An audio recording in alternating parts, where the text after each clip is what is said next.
noticed that in order to solve a problem, you first have to be aware that there is one. Sarah is a senior executive in a very large corporation, and she prided herself on the fact that each and every day she would walk up to all of her staff and she would say, "Good morning, how are you?" She would have a conversation with them, and she honestly believed that she was connected to every single one of her staff members.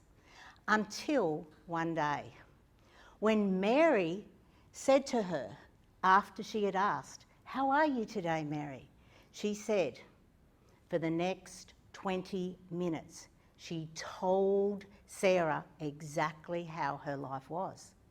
And Sarah was standing there listening to Mary, wondering, why is she telling me this? Why is she actually telling me everything that's going on in her life? What am I meant to do with this information? How can I help her? I'm not a therapist. Am I meant to know how to help Mary? And I'm about to be late for a meeting. Am I really meant to be able to help Mary?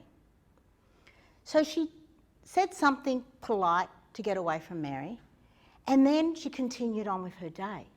But it stuck with her for days and days and days.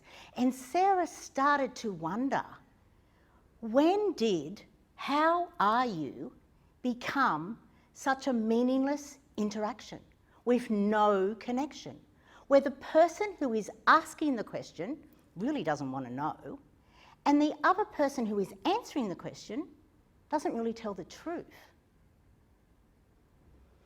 It really, really played on Sarah, and I totally understand it, because I'm Karen Chaston, and I used to be a CFO of a publicly listed company, and just like Sarah, I used to believe that I was totally connected to every single one of my staff members.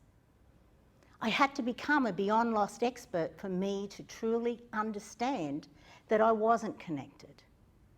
I wanted them all to be just like me. Why can't you just rock up each and every day, do your daily activities, and then go home? I was the first one in and normally the last one to leave. Why can't they just be like me? And when we look around every single corporation in the world, I think you will find exactly the same dilemmas, with many, many managers asking that question. Why does it have to be so hard to motivate staff?